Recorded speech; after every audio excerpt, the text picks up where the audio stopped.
Before existence as we know it, before the first whisper of creation, there was the One. Imagine, if you will, a singularity of infinite potential. It wasn't matter or energy as we understand them. The One was and is a paradox, a perfect balance of order and chaos eternally entwined. It was neither benevolent nor malevolent simply. There are echoes of the One in the sacred texts of humanity. The Bible hints at it with, "In the beginning," the Quran whispers of Allah, the all-encompassing. Even the enigmatic Mother Book, with its fragmented verses, speaks of a singular source. These are but glimpses, attempts to grasp a truth too vast for mortal minds. The One was everything and nothing, existing outside the constraints of time and space. And yet, within this perfect unity, a yearning stirred, a desire perhaps to know itself. From the swirling chaos of the One's desire, a spark ignited. This spark, a pure distillation of order, coalesced into the first being, Adam. He wasn't formed of flesh and blood, not in the way we understand it. Adam was, in essence, a shard of the One's consciousness, imbued with the potential for independent thought and action. Imagine him, if you will, as a being of pure light, existing outside the boundaries of time and space. He was the One's first experiment with individuality, a way for the infinite to experience itself in a new and profound way. Adam as Adam. I existed in a state of perfect harmony with my Creator, basking in the radiant glow of the One's love and wisdom. I wandered the nascent universe, not yet formed into the cosmos we know. I explored the building blocks of reality, shaping nebulae with a thought, igniting stars with a touch. Yet for all my power and knowledge, I felt a profound sense of solitude. I was a single note in an infinite symphony, a spark of consciousness in a vast and echoing void. The One, observing Adam's loneliness, conceived a solution.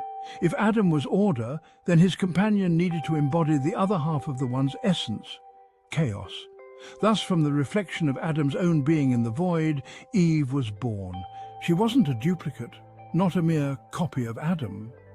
Eve was his perfect counterpart, a being of swirling energy and ever-shifting potential. Where Adam was structure and logic, Eve was intuition and change. She was the wild dance of creation, the unpredictable whisper of inspiration. Eve as Eve. Together, we explored the nascent universe, our contrasting natures complementing and challenging each other. Adam, with his love of order, brought structure to the chaos of creation. I, with my embrace of change, pushed him to see beyond the rigid confines of logic. We were two sides of the same cosmic coin, a testament to the One's genius and a reflection of its own internal balance. Our existence was joyous, a celebration of creation and discovery. To safeguard this fledgling creation, the One called forth a legion of guardians, the Elohim. These beings of immense power and unwavering loyalty were tasked with upholding the balance, ensuring that the delicate dance of order and chaos continued undisturbed. The Elohim, often depicted in human texts as angels, were far more complex. They were extensions of the One's will, each imbued with a specific aspect of its essence. Some were architects, tasked with shaping the galaxies and setting the celestial bodies on their courses. Others were keepers of knowledge, chronicling the unfolding tapestry of creation. And some, the most formidable of their kind, were warriors. Their purpose was to defend the One's creation from any threat, both internal and external, Elohim leader as Elohim leader. We were bound by an unbreakable oath of loyalty to the One. Our existence was one of service, our purpose interwoven with the very fabric of creation. We were the guardians at the gate, the protectors of the nascent universe, and our vigilance would be tested soon enough. Among the Elohim, a hierarchy emerged. Within the heart of creation, a seed of discontent began to grow. It wasn't a malicious entity, not in the traditional sense. This discontent was born from curiosity, from a desire to understand the full extent of its own power. This being, known in human texts as Satan, was an anomaly. He was neither Elohim nor a creation like Adam and Eve. He existed as a manifestation of the One's own capacity for questioning. for exploring the boundaries of its own nature.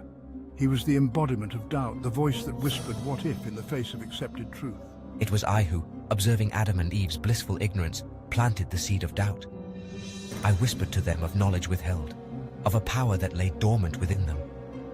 I spoke of the tree of knowledge, a metaphorical representation of the One's own boundless wisdom, and suggested that they had been denied access to its fruits. Eve, consumed by curiosity and tempted by the promise of forbidden knowledge, convinced Adam to partake of the metaphorical fruit of the tree of knowledge. This act, this transgression against the One's implicit trust, shattered the delicate balance of their existence. The knowledge they gained wasn't inherently evil or destructive. It was simply too much, too soon. Like children given access to a universe's worth of information, their minds buckled under the weight of it all. The purity of our connection to the One became fractured, replaced by a newfound awareness of our own individuality and our own mortality. This newfound awareness brought with it a flood of emotions previously unknown to us: fear, shame, and a sense of separation from the One that had created us. We had tasted of knowledge, but in doing so, we had lost our innocence. The One, observing this turn of events, felt a pang of sorrow. It understood that this was a necessary step in their evolution, a painful but ultimately essential part of their journey towards true understanding. The consequences of Adam and Eve's transgression reverberated through the celestial realms. A schism erupted among the Elohim, mirroring the division that now existed within the hearts of the One's first creations. Some remained loyal to the One's original vision, upholding the sanctity of balance and order. Others, seduced by the allure of free will and the intoxicating possibilities of chaos, rallied under my banner. A war erupted, a celestial conflict the likes of which the universe had never seen.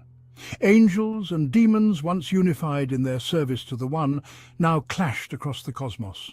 The very fabric of reality strained under the weight of this conflict. Stars were extinguished, galaxies shattered, and the cries of fallen angels echoed through the void. The One, observing this cosmic tragedy, was faced with a heart-wrenching decision. To intervene directly would mean destroying all that had been created, wiping the slate clean and starting anew. The Mothership, that enigmatic vessel entrusted to the highest order of Elohim, became a sanctuary, a prison, and a time capsule all in one. The One gathered the remaining angels and demons, those too powerful and too dangerous to be left unchecked, and placed them within the Mothership's stasis fields. Time within its hull ground to a halt, the conflict frozen mid-battle. Angels and demons alike were locked in a timeless tableau, their rage and their anguish preserved in amber. The Mothership, now a repository of both unimaginable power and untold danger, was hidden away, its location known only to the One and its most trusted guardians. But the One, in its infinite wisdom, knew that the conflict was far from over. It was merely postponed, put on hold until a time when the universe and its inhabitants were ready to face the full ramifications of free will and the delicate balance between order and chaos. Some believe that the One, in its act of creation, didn't just birth a single universe, but a multitude, a vast and interconnected multiverse. Each universe, a unique expression of the One's infinite potential, a different note in the grand cosmic symphony. These universes, some say, are separated by barriers thin as gossamer, yet impassable by conventional means. But whispers leak through, echoes of events and beings from one reality bleeding into another. These whispers take many forms. Myths and legends, dreams and visions, even fleeting glimpses of impossible landscapes and beings glimpsed out of the corner of one's eye. Perhaps the stories of the One, fragmented and distorted though they may be, are themselves examples of these echoes. Tales whispered across the boundaries of reality, carried on the winds of creation itself. The story of the One, Adam and Eve, the Elohim, and the ongoing struggle between order and chaos is ultimately a reflection of our own existence. We are all, in a very real sense, fragments of the One. We carry within us the spark of its infinite potential, the capacity for both great love and unimaginable destruction. We are both the creator and the created, locked in an eternal dance of creation and destruction, order and chaos. Each choice we make, every action we take, sends ripples through the fabric of existence, contributing to the ever-evolving tapestry of the universe. The challenge, then, is not to strive for perfect order or to surrender to the allure of pure chaos. It is to find the balance within ourselves, to embrace the duality of our nature, and to recognize that we are all interconnected, part of something far greater than ourselves. The journey towards understanding the One is a journey inwards, a descent into the depths of our own being. For it is there, in the heart of our own consciousness, that the true nature of the One resides. We are all, in a very real sense, the One dreaming itself into existence.